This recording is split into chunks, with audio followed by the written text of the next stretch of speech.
That massive protest in Israel igniting as Israeli lawmakers approve a key part of a divisive plan to overhaul the country's judicial system. Israeli media says that hundreds of thousands of Israelis rallied against the move as lawmakers who opposed the bill stormed out of the chamber before the vote, chanting "shame," leaving it to pass with unanimous approval.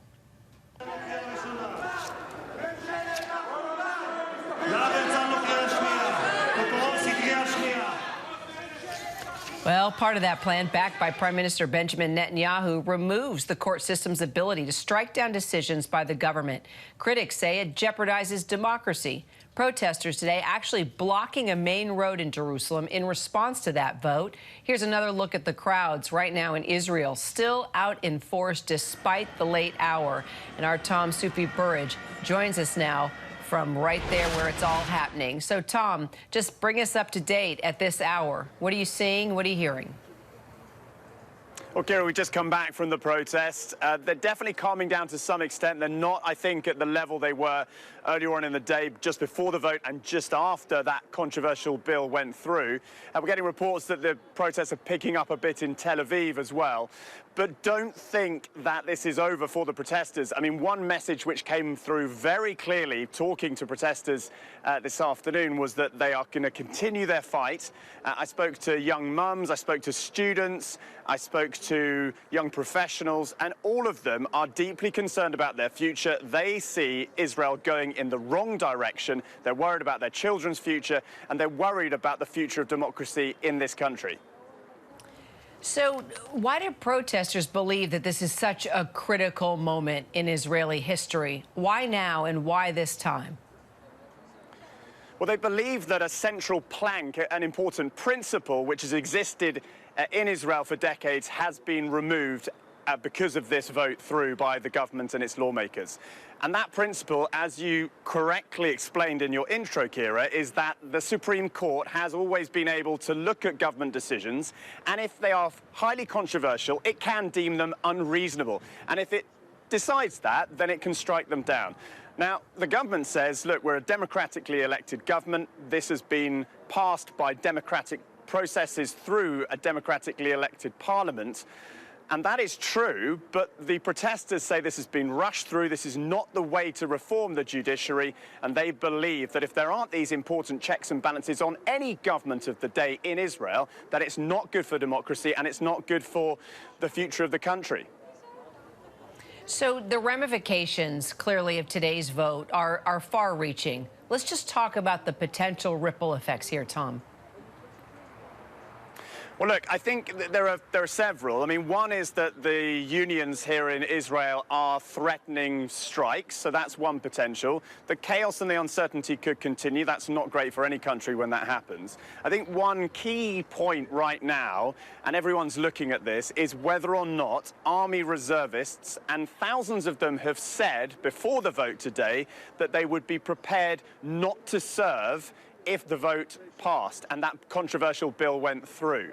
Now, it remains to be seen if they're actually going to deliver on that threat and actually carry that out. But that is an important thing that we're looking at, because obviously that has ramifications for Israeli security. And we've all looked at Israeli security through the decades. It is the one, or has been the one really unifying thing which has held this country together like glue.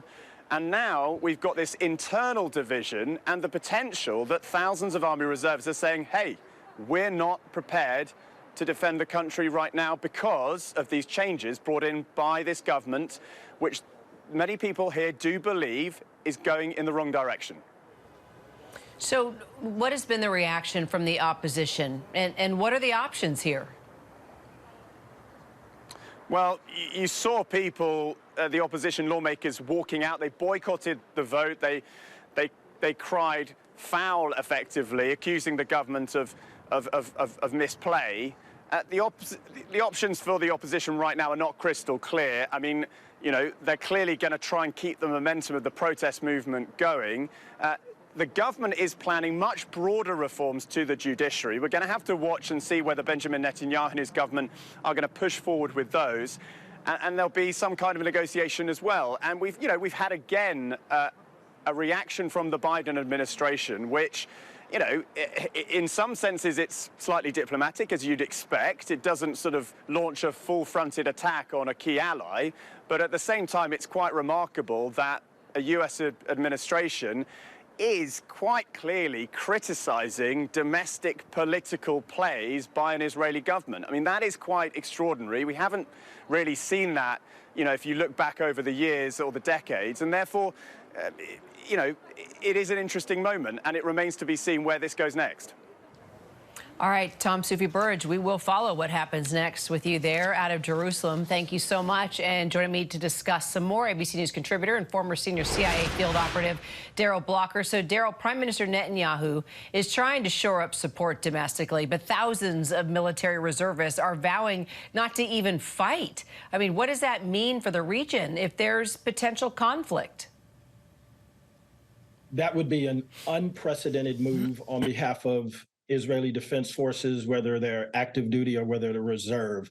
That would signal to everyone in the region, to their threats coming from Hezbollah, from Syria, from Iran, that, you know, that there's division within Israel that they can use to their advantage. So it's not good for the state of Israel. It's not good for democracy.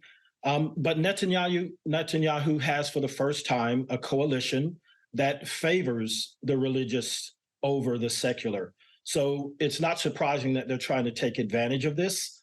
But what is surprising is that there are people who are willing to risk going to jail and risk the security of Israel to make their point about slow rolling this, or at least discussing this a bit more thoroughly. So Netanyahu and his allies say that the changes will strengthen democracy by limiting the powers of unelected judges and giving elected officials more control over decision making. So does this jeopardize democracy, do you think? I mean, where's the disconnect here? I think the disconnect comes, well, actually, the disconnect dates back to when David Ben-Gurion had to make some very difficult decisions on creating the state of Israel, where he had to make, basically had to give the religious right a lot more power and strength than they had in their numbers. Now, their numbers today, through demographics, through family size, has now outpaced the secularist. There's a very good book written in 2018 called God is in the Crowd. And this former Israeli fighter pilot, now a financier who became an author, talked about this very, very issue on how it's going to, the future of Israel is going to boil down to the secularists versus the religious right.